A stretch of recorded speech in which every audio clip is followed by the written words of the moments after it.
Bom dia, meninos! Na nossa aula de hoje, nós vamos trabalhar sobre a industrialização brasileira. Vamos conhecer como iniciou e como se desenvolveu a indústria no Brasil. Como nós sabemos, a indústria ela pertence ao setor secundário, responsável pela produção de mercadorias. No Brasil, para desenvolver, a indústria passou por determinados processos de desenvolvimento para chegar até o estágio atual que nós conhecemos. É importante perceber que, com o desenvolvimento do processo industrial brasileiro, houve uma mudança na forma de produzir. Por quê? Porque, na realidade, ela vai mudar a estrutura de organização da sociedade brasileira, que até então era agrária, a anterior trabalhando muito com o trabalho escravo, mão de obra escrava, e agora nasce uma nova organização social com o trabalhador livre, né? E aí surgem duas classes antagônicas: o empresário, a burguesia, né? Ou seja, que vai investir no desenvolvimento industrial, e a classe operária. Essa classe operária, muito deles foi utilizado da mão de obra de imigrantes italianos, alemães, eslavos, europeus que vieram para o Brasil para trabalhar na lavoura de café. Claro, com a crise do café, muitos desses trabalhadores que antes trabalhavam na lavoura de café foi remanejado para trabalhar na indústria, ou seja, eles já conheciam a indústria na Europa, a Europa já estava bem à frente, os países europeus já conheciam a indústria, então para esses imigrantes a indústria não era algo novo, mas para o trabalhador que nós tínhamos aqui, o escravo, esse não servia. Ele não estava qualificado, preparado para trabalhar, lidar com a produção industrial. A nossa indústria, então, ela se desenvolve subordinada à indústria e à economia cafeína. A nossa industrialização, ela foi muito subordinada à economia cafeeira. Isso por quê? Observe aqui para você ver. A nossa indústria esteve limitada. Por quê? Estava muito dependente do capital cafeeiro, ou seja, dependia dos investimentos dos barões do café para o desenvolvimento da indústria que se iniciava. Então, esse fato se originou do processo de agroexportação do café, ou seja, capitais gerados na exportação do café, que posteriormente foi investido no desenvolvimento da indústria brasileira.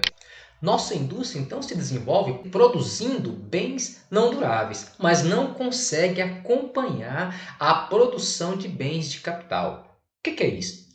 Os bens não duráveis são os alimentos, roupas, né? Mas não conseguiu produzir bens de capitais. Por exemplo, máquinas, investimentos em pesquisa para a produção de máquinas para desenvolver tecnologicamente. Nesse período, então, nós observamos um isolamento do Estado, ou seja, o Estado ele não participa de forma efetiva, dando suporte para o desenvolvimento da indústria de forma que pudesse desenvolver tecnologicamente. Isso porque, anterior a 1930, não havia, como nós podemos observar aqui, uma política definida para o desenvolvimento industrial. Então, por isso que você percebe um certo isolamento do Estado em relação à indústria que se desenvolvia. Então, pessoal, até o final do século XIX, o Brasil tinha um desempenho fraco em relação à indústria. Isso porque estava muito ligado à produção cafeeira e às fontes de riqueza nacional naquele período, que era o café. Quando a indústria se desenvolve no início do século XX no Brasil, nós já tínhamos aí 100 anos de atraso em relação ao desenvolvimento industrial europeu. Esse impulso industrial, então, vai iniciar dependente então do capital cafeeiro, ou seja, onde os barões vão investir, e a indústria então nasce dependente da economia e dos recursos da cafeicultura. Nesse período, então, vai haver uma expansão urbana, um crescimento urbano mais acelerado, e também ocorre o período em que chega as ferrovias e a leva de grande número de imigrantes. Isso ocasiona então a fuga em massa de grande parcela da população brasileira para as áreas urbanas, porque se desenvolvia e iniciava ali a industrialização. Nesse período, então, a indústria nasce dependente economicamente e tecnologicamente das nações mais desenvolvidas da época. Em 1929, o mundo mergulha em uma crise praticamente global, iniciada nos Estados Unidos, né, com o craque da Bolsa de Valores de Nova York. Então, o Brasil foi forçado a substituir as importações. É nesse momento aí em que o Brasil vai ser forçado a investir no início, no embrião do desenvolvimento industrial brasileiro. Começa a ganhar força a partir daí.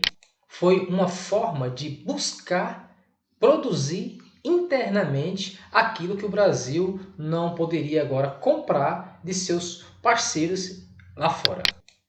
E a estratégia foi a substituição de importações. Vamos produzir aquilo que nós não podemos comprar. Também foi uma medida adotada na época, a partir de 1930, pelo governo, como uma forma também de superar a crise no qual o mundo, inclusive o Brasil, estava mergulhado nela também. A economia cafeeira foi diretamente atingida pela crise de 1929. Tanto é que foi isso um dos fatores que levou a substituir, ou seja, a produção agrícola, a produção do café, agora na produção industrial. A partir de 1930, o Brasil entra num período tempo e espaço diferenciado.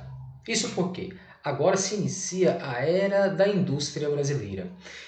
Várias produções industriais se iniciaram nesse período, dando destaque principalmente ao processamento de alimentos e produção de tecido, exercido por indústrias de pequeno e médio porte, comandado pela burguesia que estava em ascensão. Nomes como o do Barão de Mauá reforçou nesse período a indústria brasileira, principalmente por meio da construção da primeira ferrovia e o estaleiro de fundição de ferro do país. A imagem aqui, nós podemos observar esse momento aí, de inauguração da primeira ferrovia brasileira criada pelo Barão de Mauá. Com o final da República das Oligarquias, composta principalmente por grandes fazendeiros da época, o Brasil, de fato, a partir de 1940, ele mergulha na Revolução Industrial. Esse fato ocorre no governo de Vargas, a partir de 1930, onde o governo agora, o Estado, vai incentivar o desenvolvimento industrial do país. A partir daí, o processo industrial brasileiro ganha força durante o período em razão da derrocada da produção e comércio cafeeiro. Agora, as atividades de destaque se centralizavam nas áreas urbanas, em destaque para São Paulo e Rio de Janeiro, onde se desenvolviam as atividades econômicas e industriais naquele momento. Ocorreu o que nós chamamos de nacionalização da economia, caracterizada principalmente pela troca das importações em razão do incentivo para a criação das chamadas indústrias de base. Nesse período, vai haver um grande investimento do Estado e algumas indústrias serão criadas, principalmente aquela voltada para bens de produção. Nessa época foi criada a Companhia Siderúrgica Nacional, conhecida como CSN, em 1941. No ano seguinte, em 1942, foi criada a Companhia Vale do Rio Doce e em 1953 a Petrobras. Então você percebe que já foi criada toda uma indústria de base para o desenvolvimento do Brasil. A indústria então se localiza nas áreas litorâneas, como podemos observar, dando ênfase principalmente nas regiões sudeste do Brasil e sul. Isso porque a indústria apoderou da infraestrutura deixada pelo café. Como podemos observar no mapa, a região sudeste do Brasil concentra o polo industrial brasileiro. Essa área roseada aqui, essa área rosa, concentra a maior quantidade de indústria no Brasil. Localiza principalmente na região de conurbação de 39 municípios do ABCD paulista. Conurbação é o encontro da malha urbana de vários municípios, integrando praticamente uma malha só.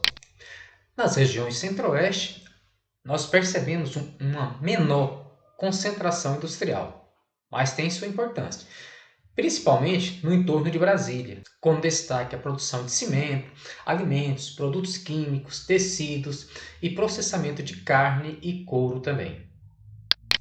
Enquanto a região Sudeste e Sul controla o polo industrial brasileiro, em segundo plano vem a região Nordeste, que se destaca também na produção de alimentos, a indústria têxtil, também de couro, e também se destaca outra no ramo tecnológico, como a produção petroquímica, softwares, eletrônicos, roupas e também calçados.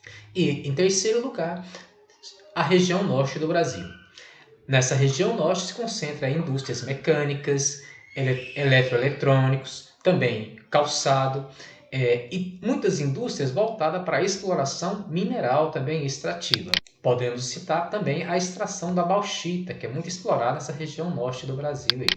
No norte também se destaca a Zona Franca de Manaus, criada com investimento do governo federal e com a Superintendência Sudã, né, Superintendência para o Desenvolvimento da Amazônia.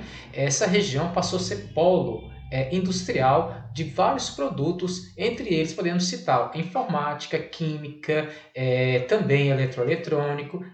A partir de 1940, então, o Brasil mergulha numa nova fase da industrialização, que posteriormente, com o governo JK, vai haver a internacionalização da economia, ou seja, o Brasil passa a desenvolver baseando-se no tripé, com incentivos de capitais estrangeiros, tanto na produção de bens de consumo não duráveis, como também no investimento em energia e transporte, e ampliação do capital para a expansão das indústrias de consumo de bens duráveis.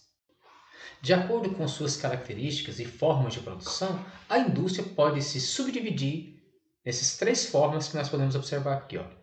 Indústria de base, indústria intermediária e indústria de bens de consumo. A indústria de base ela é responsável para retirar esse produto da natureza. Ela vai processar a matéria-prima em si, tirando na natureza.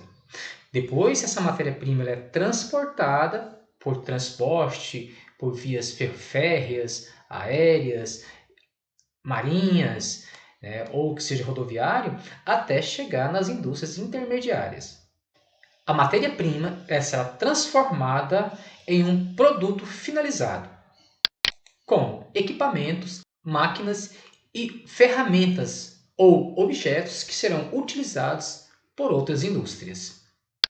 E por fim, a indústria de bens de consumo. Aqui, na indústria de bens de consumo, ela é classificada como durável ou não durável. Por exemplo, alimentos, roupas e calçados são não duráveis, mas carros, ferramentas, equipamentos e máquinas são bens duráveis com uma vida útil bem maior. Esse tipo de indústria, ela produz aquilo que nós consumimos. Bom, meninos, nós ficamos por aqui hoje, na nossa segunda aula do Brasil, Na próxima aula, vamos trabalhar infraestrutura do Brasil. Até mais!